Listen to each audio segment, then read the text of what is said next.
Meus irmãos, eu estou muito feliz de estar aqui. E muito feliz porque você está aqui.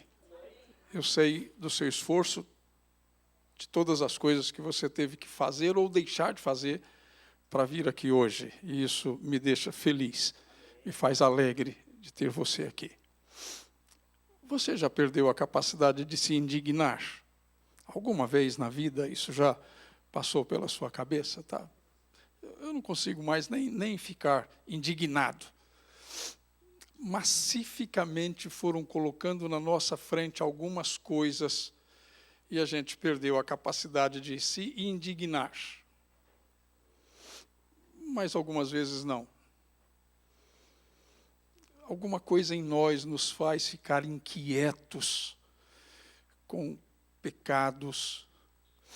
Quinta-feira que passou foi dia de Corpus Christi. Tapetearam as avenidas, as praças, para que o corpo de Cristo pudesse passar. É a ideia. É a ideia. Fizeram lá uma coisa bonita. Eles acreditavam que tiveram 2 milhões de pessoas nas avenidas de São Paulo para assistir a passagem do corpo de Cristo. Show das 9 da manhã às 20 horas. E hoje? É a parada LGBT. E eles acreditam que terão 12 milhões de LGBTs na mesma avenida, pisando sobre o mesmo tapete. Você tem condições de se indignar? Salmo 7, 11 e 12. Deus, tu és santo e tu tens indignação todos os dias. E o Senhor erigiu um trono no céu onde julga com justiça. Se nós nos indignamos, imagine Deus. Tem alguma coisa que te deixa indignado no seu trabalho, na sua família, nos seus negócios, no seu bairro, e você fica, na linguagem nossa lá, fula da vida. E Deus? Como é que Abraão se dirigiu a Deus em Gênesis 18? A questão de Gênesis 18 é que Deus mandou avisar que ia destruir Sodoma e Gomorra e as cidades vizinhas. E Abraão começou um negócio lá com Deus e ele começou dizendo assim: o Senhor, que é justo juiz, não fará justiça? Depois é que ele começa a dizer, se tiver 50, o Senhor destrói. O Senhor, que é justo juiz, vai fazer justiça. Se tiver 50, eu não destruo. 45, eu não destruo. 10, eu não destruo. Mas ele destruiu. E a mulher de Ló olhou para trás e se deu mal. Virou uma estátua de sal. Quando você está lendo Abacuque 1, os olhos do Senhor são tão puros que ele não pode contemplar o mal. O Senhor é tão puro de olhos que ele não pode contemplar o mal. Eu estou fazendo essa introdução aqui para te dizer que hoje o homem morto nos seus delitos e pecados, ele não tem do que se arrepender e nem por que se arrepender. Ele não consegue definir pecado. Então, ele não tem do que se arrepender. Ele não sabe o que é pecado. E muitos de nós também não. Aí a gente diz assim, não, esse negócio é para o pastor Miguel, para o pastor César, porque isso é para teólogo. O breve catecismo foi escrito para as nossas crianças. E o breve catecismo diz que pecado é toda a transgressão da lei de Deus ou a falta de conformidade com esta lei. Hebreus vai dizer que eu preciso me desvencilhar do pecado que tenazmente me assedia e de todo peso. Às vezes a gente está definindo coisas erradas. A gente esquece que tem que fugir do pecado e resistir ao mal. Resistir o diabo, e o diabo fugirá de vós. Mas o pecado, eu preciso fugir dele. Mas eu não sei o que é. Não é verdade? Ele não tem do que se arrepender. E para quê? Para ser salvo. De quê? De onde? Paulo diz que agora, muito mais, você já leu isso na Bíblia, agora, muito mais, Romanos capítulo de número 5, 4 vezes ele diz muito mais, muito mais, muito mais, muito mais, e ele diz, nós seremos salvos do dia da ira de Deus. Que é isso? Deus é tão bom, é tão amor. Deus não tem ira. Ele não fica irado, ele fica.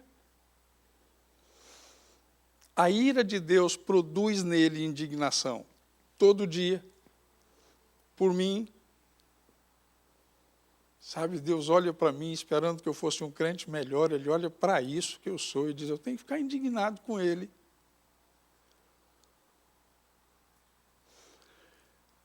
Dr. Charles Spurgeon disse, todas as vezes que eu penso no crente que eu tinha que ser, eu sinto vergonha de mim. –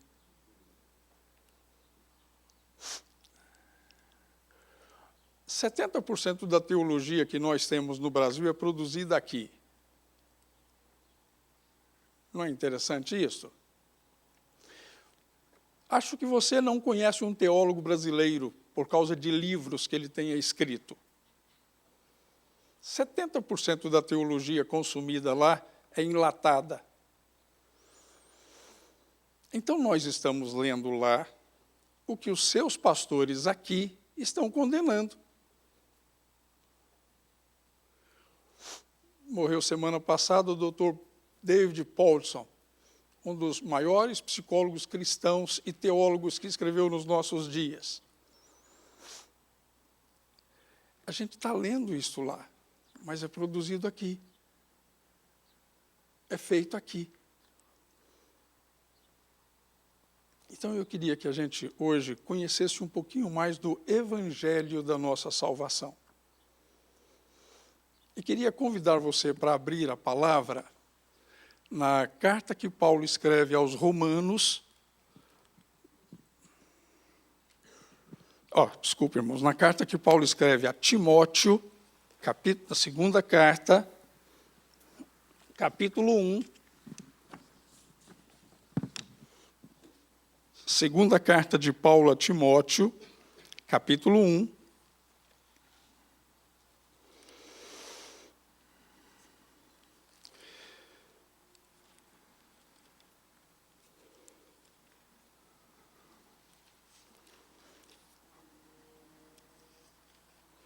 Segunda carta de Paulo a Timóteo, no capítulo 1. São várias epígrafes aí. Né? Versículo 1 e 2 ele faz uma saudação, de 3 até o 5 ele faz uma ação de graças. Do 6 até o 14 ele fala da prática, do zelo, da firmeza e da fidelidade. E dentro desta perícope eu quero tirar os versos 8, 9 e 10.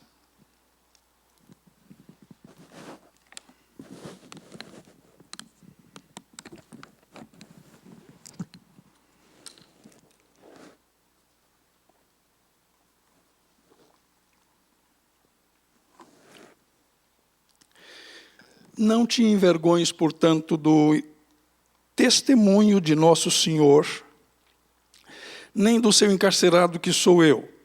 Pelo contrário, participa comigo dos sofrimentos a favor do Evangelho, segundo o poder de Deus, que nos salvou e nos chamou com santa vocação, não segundo as nossas obras, mas conforme a sua própria determinação e graça que nos foi dada em Cristo Jesus, antes dos tempos eternos, e manifestada agora pelo aparecimento de nosso Salvador Cristo Jesus, o qual não só destruiu a morte, como trouxe à luz a vida e a imortalidade mediante o Evangelho, para o qual fui designado pregador, apóstolo e mestre. Eu queria parar só até o verso 10. Com o tempo, as palavras foram perdendo o seu sentido, o seu significado e foram caindo em desuso. Era comum, há alguns anos atrás, a gente ter uma ideia do que é tomar vergonha. Não era comum? Olhavam para nós e diziam, tome vergonha. O profeta Jeremias enfrentou um tempo muito parecido com este. Jeremias capítulo 8, ele diz que eles enganam o povo sem sentir por isso vergonha, porque eles não sabem o que é ter vergonha. Eles dizem paz, paz, quando na verdade não tem paz.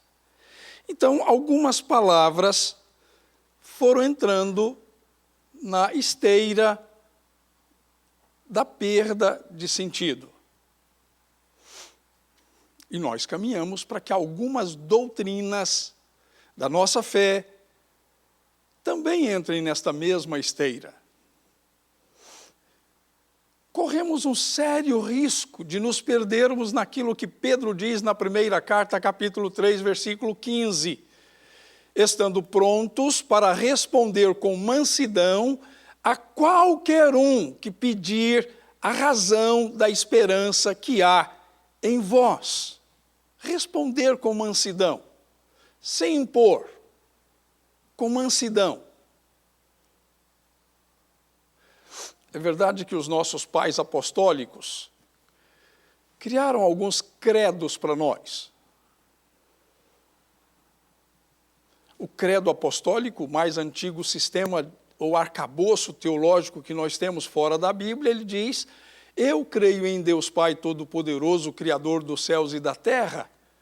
Eu creio em Jesus Cristo, seu único Filho, que foi concebido por obra do Espírito Santo, nasceu da Virgem Maria, padeceu sob o poder de Pôncio Pilatos, foi crucificado, morto, sepultado, desceu ao Hades, ressuscitou ao terceiro dia, foi assunto aos céus e está à direita de Deus Pai Todo-Poderoso, de onde há de vir para julgar vivos e mortos. Eu creio no Espírito Santo, eu creio na igreja, eu creio na remissão dos pecados, eu creio na vida eterna, eu creio na ressurreição. São cláusulas do nosso credo que ajudaram os nossos pais a formatar um arcabouço de doutrina para nós.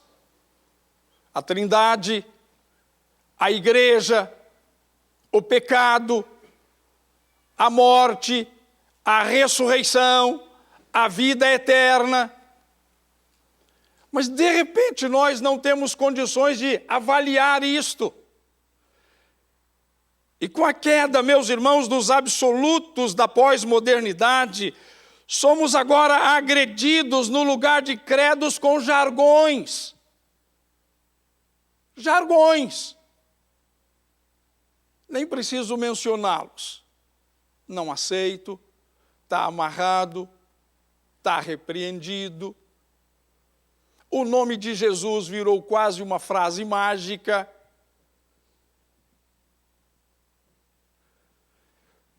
Sacrificamos, meus irmãos, a verdade da salvação por aquilo que é politicamente correto. Trucidamos a verdade pela mentira e incorremos na manifestação da ira de Deus. Romanos 1,18. A ira de Deus se manifesta do céu sobre a terra contra toda a impiedade dos homens que detêm a verdade pela injustiça. E é por causa disto que Deus entrega o homem a si mesmo. Aí ele tem livre-arbítrio para fazer o que ele quer fazer. Por isso Deus entregou os homens a si mesmos e eles foram fazer o que está registrado no verso 24 de Romanos 1, no verso 28 de Romanos 1 e no verso 32 de Romanos 1. Lá no 32 tem uma relação enorme de situações criadas pelo homem entregue a si mesmo. E o apóstolo Paulo diz, eles não somente fazem, mas torcem pelos que fazem. Aplaudem os que fazem. A gente não é. Mas deixa eles fazerem o que quiserem fazer. Não diga nada para eles. Não condene as suas atitudes. Não aponte os seus erros. Apenas fique no seu lugar. Não demova da sua fé, não perca a sua confiança, não deixe de ler a sua Bíblia, não deixe de ir à sua igreja. E Sodoma e Gomorra que se exploda.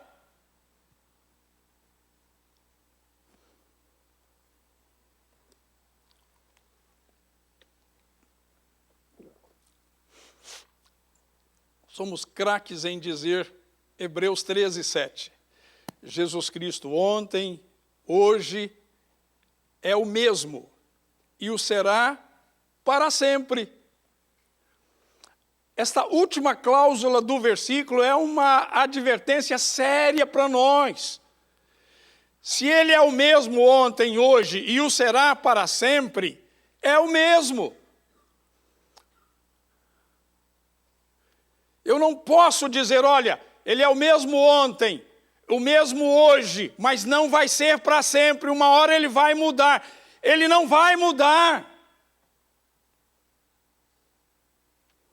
Por isso, queridos, a salvação é somente pela graça, aceita pela fé, solidificada pelas Escrituras no longo processo da nossa santificação, para a glória de Deus.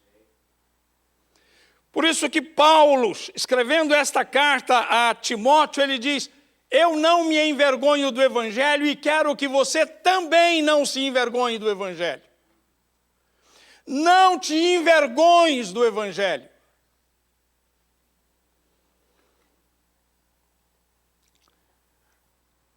Ele trabalha aqui, como disse, um prefácio e uma saudação, uma ação de graças, e aí ele começa a falar da prática, do zelo, da firmeza e da fidelidade.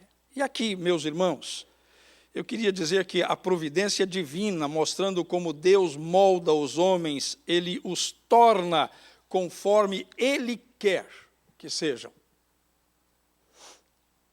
O céu é mais alto do que a terra, você tem alguma dúvida disto? Então, o pensamento do Senhor é mais alto do que o seu pensamento. O caminho do Senhor é diferente do seu caminho. A misericórdia do Senhor, dita no Salmo de número 103, nos dá uma distância, ou pelo menos uma dimensão mensurável disto. Assim como o céu está mais longe da terra, o Oriente do Ocidente, assim Deus afasta de nós as nossas transgressões. Mas é Ele que faz. E, meus queridos irmãos, é notável ver o apóstolo Paulo, neste texto, rapidamente passar da referência ao Evangelho a uma afirmação central, quando ele diz, Deus nos salvou. Ainda que as palavras percam o seu sentido, ainda que elas entrem em desuso, Deus nos salvou. Nós não podemos abrir mão disto. Os anjos cantaram glória a Deus nas alturas. Não tenham medo, nasceu hoje na cidade de Davi o Salvador, que é Cristo, o Senhor. O Evangelho é precisamente isto, boas novas de salvação, ou boas notícias de nosso Salvador, Jesus Cristo. Isaías 52, 7 diz que quão formosos são sobre os montes os pés. Talvez a mais bela de todas as aves seja o pavão, e ela tem que mostrar algumas das suas virtudes para esconder os seus pés. Os serafins entenderam isto, Isaías capítulo 6. Serafins proclamam a santidade de Deus. Eles aparecem em Isaías 6 e vão aparecer em Apocalipse. Santo, santo, santo é o Senhor dos exércitos, toda a terra está cheia da sua glória. E eles têm 6 asas, com 2 eles cobrem o rosto para que não vejam a santidade de Deus. Não há homem que veja a minha santidade e continue vivo, Deus disse a Moisés em Êxodo 33:15. Êxodo 33. Com 2 eles cobriam os pés, para que a impureza dos pés não fossem vistas pelo Senhor. E com 2 eles diziam, nós estamos aqui, pode mandar que nós vamos. Prontos para partir, como uma flecha. Nós cantamos aqui, Senhor, eu quero ir para onde o Senhor mandar. No nosso inário tem um hino que é o hino dos pastores. É o 284. Nem sempre será para onde eu quiser que o mestre me há de enviar. É grande a seara onde eu tenha que ir trabalhar. E a gente vai dizer como Isaías, eis-me aqui, Senhor, manda-me a mim. Aí o pastor Miguel disse, é o melhor lugar para onde Deus queria ou para onde Deus tinha para nos mandar.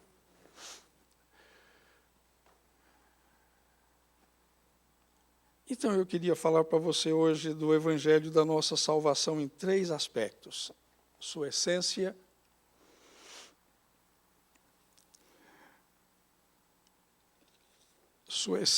a sua origem e o seu fundamento.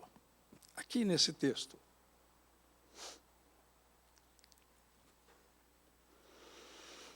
Olha só como é que Paulo trabalha isto para Timóteo. Não te envergonhes, portanto, do testemunho de nosso Senhor Jesus Cristo, nem do seu encarcerado, que sou eu. Pelo contrário, participa comigo do sofrimento a favor do Evangelho, segundo o poder de Deus, que nos salvou, nos chamou com santa vocação, não segundo as nossas obras. A essência do Evangelho. Poder de Deus, salvou e chamou.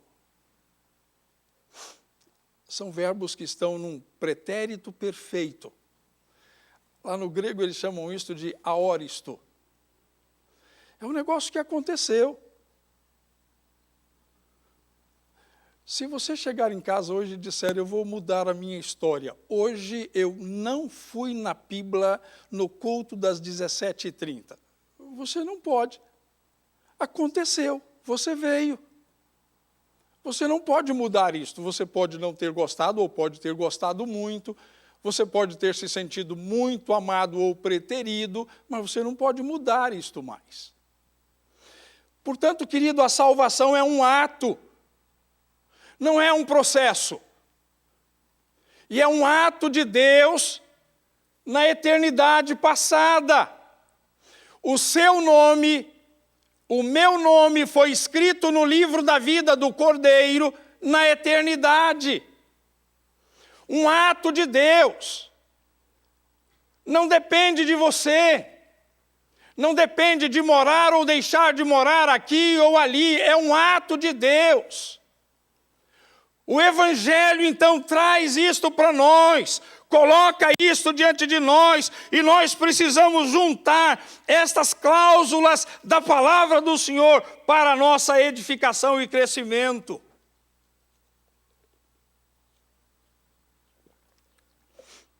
Deus nos salvou. Acha que Ele vai perder você?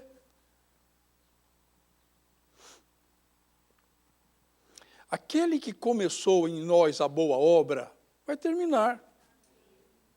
Quem predestinou o fim, essa palavra às vezes dói um pouquinho para você, mas quem predestinou o fim, providencia o meio, e o meio está lá. Um ato de Deus. A essência da nossa salvação está no poder de Deus, está na graça de Deus, está na manifestação desse amor incomparável de Deus por nós, que gera em nós um gozo indizível da salvação. Eu não vi Jesus. Você também não. Já no tempo de Pedro, ele diz isto na primeira carta, capítulo 1, versículos 7 e 8.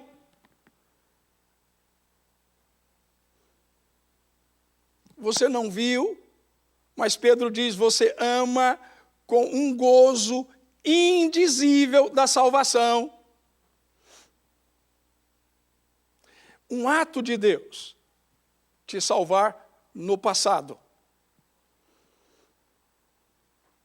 E agora? Deus nos salvou, Deus nos chamou com santa vocação, e Deus trouxe à luz a vida e a imortalidade. E isto explica, queridos, que a salvação vai muito além do perdão, que Deus nos salvou, e é o Deus que nos salvou, é também o Deus, o mesmo Deus, ao mesmo tempo que nos chamou com santa vocação, ou seja, que nos chamou para sermos santos. Santos. Talvez isso esteja em desuso. Uma vida santa. Eu não entendia muito a oração sacerdotal de Jesus. Por causa deles, eu me santifico a mim mesmo. Mas ele é todo santo, toda a vida foi. Santo na eternidade, santo no tempo presente, santo na eternidade futura. Por causa deles, eu me santifico a mim mesmo. E aí ele faz a oração mais sublime que você possa entender.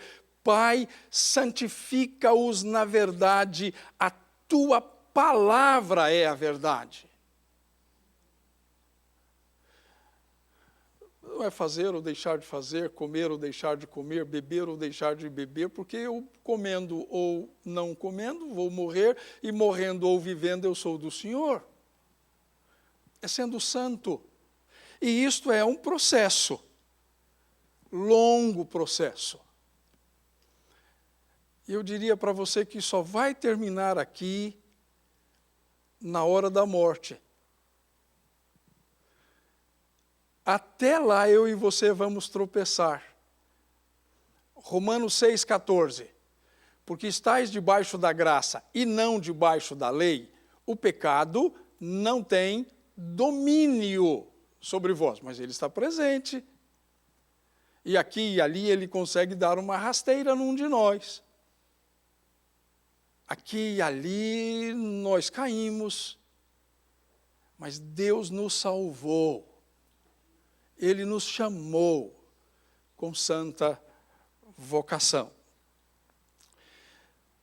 Segundo ponto, a origem da nossa salvação. De onde provém esta tão grande salvação? O escritor aos Hebreus diz, o que faremos nós se não atentarmos para esta tão grande salvação? Foi anunciada no passado, é anunciada no presente, Hebreus capítulo 3, versos 2, 3 e 4. Foi anunciada no passado, pregada por aqueles que viram, e chegou até nós. Como é que nós vamos fazer se nós não atentarmos para isto? A resposta de Paulo é: Deus nos salvou não segundo as nossas obras, mas conforme a sua própria determinação e graça, que nos foi dada em Cristo Jesus antes dos tempos eternos. Antes de você ser você. Antes de você chegar aqui. Num tempo que não é o nosso tempo. Num tempo que é atemporal. Num tempo que não é o nosso. Extraordinário. Eu nasci 3 de março de 1957. Mas Deus me salvou na eternidade.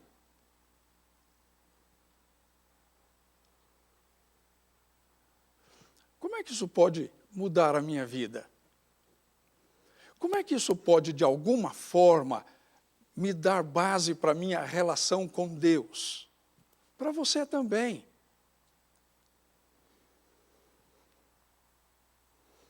Aquela determinação que Deus teve para me salvar está fora de mim. Lembrem de Oséias? Ainda Esaú e Jacó não eram nascidos para que Deus se aborrecesse de Esaú e amasse Jacó.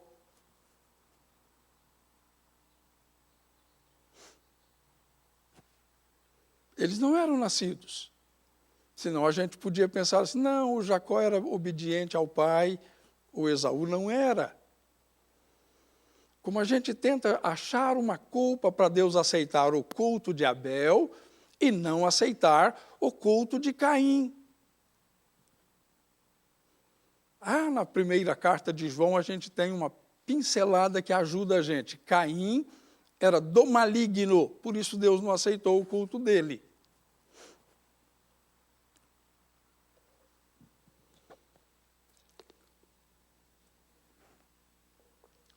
De vez em quando a gente fica assim, né? A palavra de Deus diz, quem é que pediu para você vir na igreja? Quem requereu que você viesse à igreja?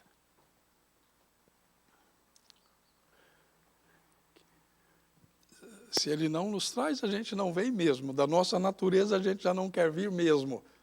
Então, ele traz.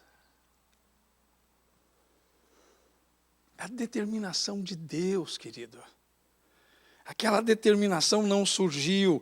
Simpson diz que as escolhas do Senhor têm as suas razões imperscrutáveis, mas não se baseiam na elegibilidade daqueles a quem Ele escolhe. Assim sendo, a divina determinação do Senhor, ou o propósito dEle em nos salvar, é um mistério para a mente humana, mas ela não é, de forma alguma, não entendível à luz das Escrituras do Senhor.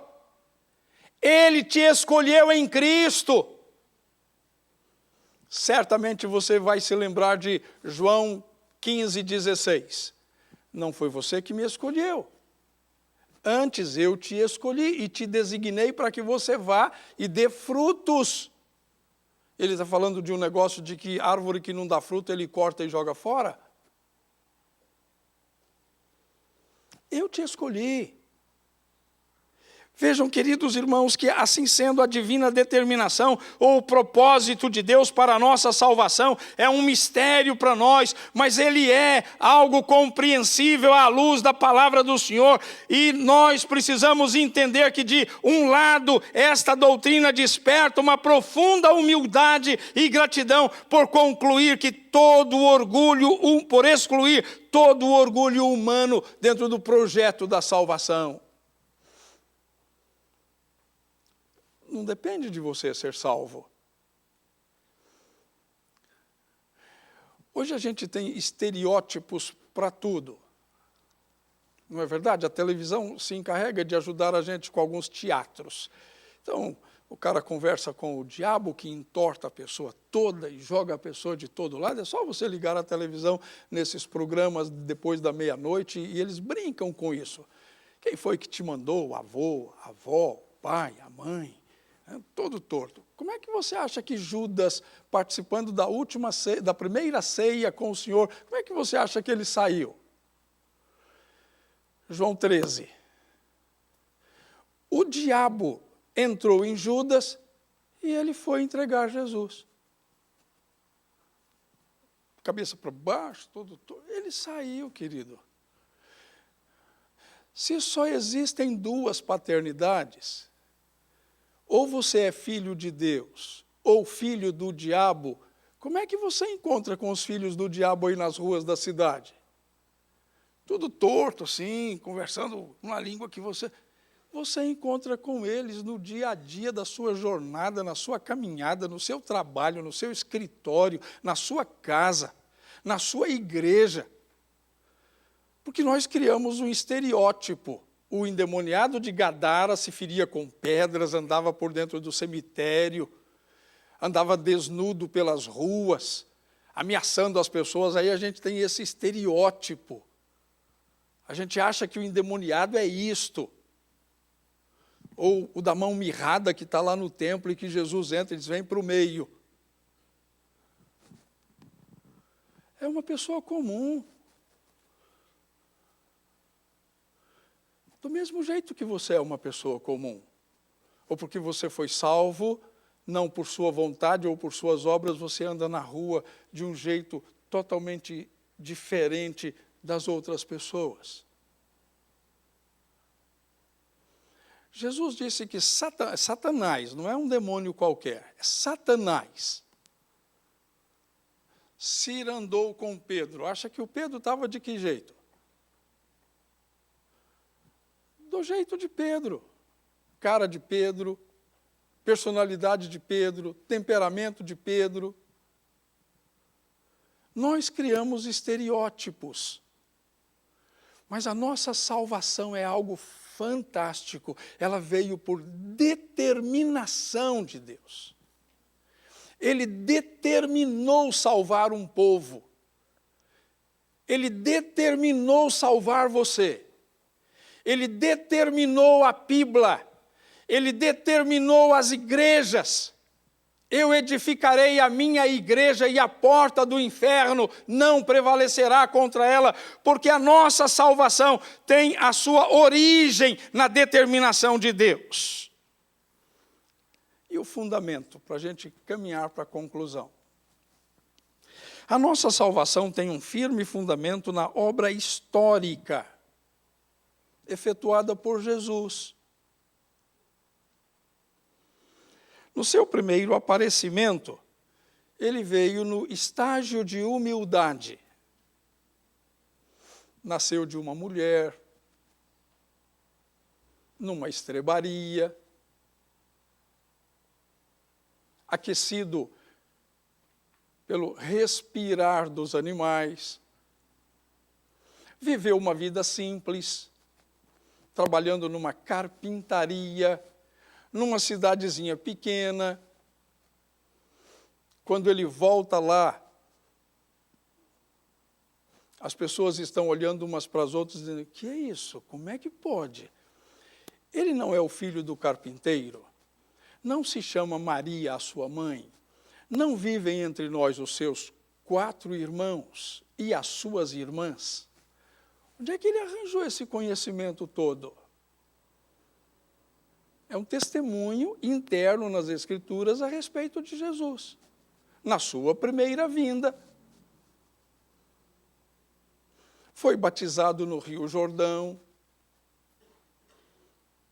teve 3 anos de proclamação intensa do Evangelho, foi preso, julgado, num processo eivado de erros, condenado, crucificado.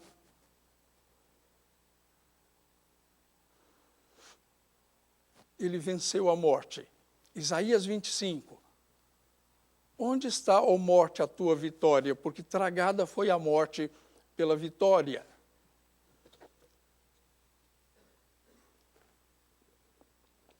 E Paulo toma emprestado o pensamento de Isaías e literalmente o transcreve para nós em 1 Coríntios 15, 54.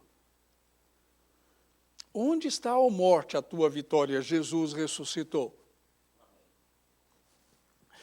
Com isto, meus irmãos, a nossa salvação tem o seu fundamento em e através de Jesus Cristo, e esta dádiva foi eterna e secreta, mas foi manifestada agora. Olha só, o verso de número 10, manifestada agora.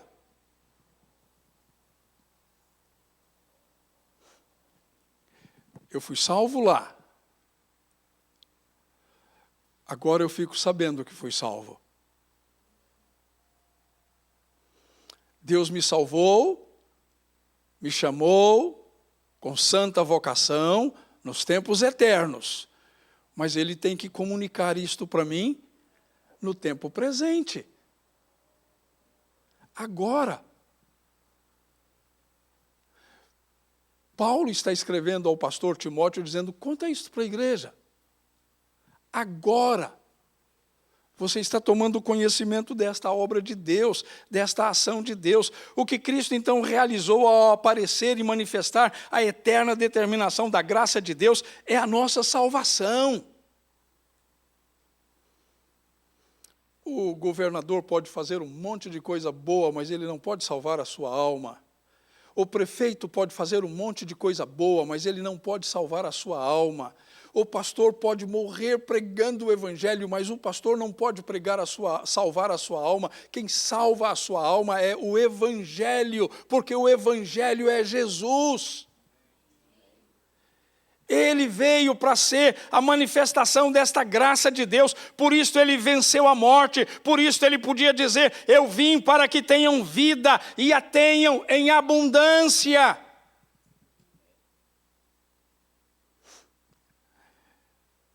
O termo salvação precisa ser urgentemente liberado do conceito medíocre e pobre com que tendemos a degradá-lo. Salvação é um termo majestoso que evidencia todo o amplo propósito de Deus, pelo qual ele justifica, santifica e glorifica o seu povo. Quando Paulo escreveu a primeira carta aos Coríntios, ele diz: pesa sobre mim pregar o evangelho. Eu posso te dar um monte de mensagens boas. Eu posso começar em Gênesis. Se eu não achar Jesus lá, foi um discurso cristão para você, não é evangelho. Eu preciso achar Jesus em Gênesis 1:1. No princípio Deus criou os céus e a terra. Jesus estava lá. No princípio era o verbo era Deus, o verbo estava com Deus e o verbo se fez carne e veio habitar entre nós. Então em Gênesis 1:1 tem Jesus. Havia trevas sobre a face do abismo. O Espírito do Senhor pairava sobre as trevas. A Trindade estava lá. E isto é evangelho. Isto é a boa nova de salvação da qual nós não podemos prescindir. Por isso que primeiro o evangelho traz vida. O evangelho primeiro se manifesta de forma salvadora para que o ímpio ou para que o pecador não regenerado seja alcançado pela graça de Deus. As doutrinas da ordem da salvação, fantástica, simples. 3 delas a teologia não consegue dizer: essa começa, termina, aquela começa e termina. Regeneração, justificação e santificação. Quando Deus olha para você, Ele te vê santo, querido. Ele te vê um santo. Porque Ele te salvou para isso, Ele te chamou para isso, Ele te chamou com santa vocação. Sabe, quando você está lendo Hebreus, se hoje você ouviu isto, pode ser que até ontem você não sabia disto. Se hoje você ouviu, não endureça o seu coração. Creia em Deus. Não negligencie esta oportunidade. Ela pode ser a última, não a única, mas pode ser a última.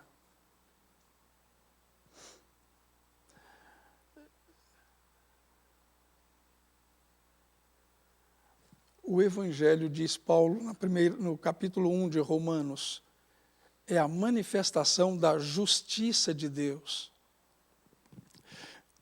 Deus agora te considera morto para o pecado e vivo para Ele. Romanos 6:11. Você morreu para o pecado. Você tirou aquela velha roupa e você recebeu uma roupa nova. Essa casa vai se desfazer.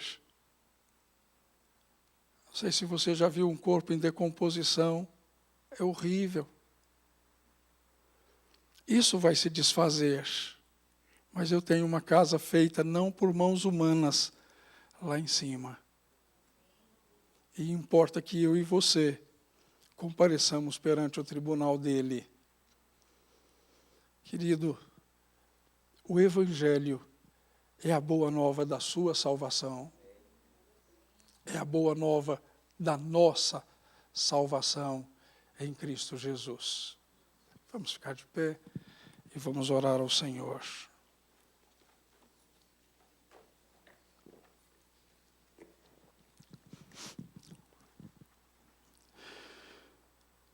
Senhor, a Tua palavra é viva e eficaz. E ela traz vida. Ela traz vida aos eleitos do Senhor que ainda não despertaram para esta realidade. Ela edifica aqueles que já foram despertados pelo Senhor para esta realidade.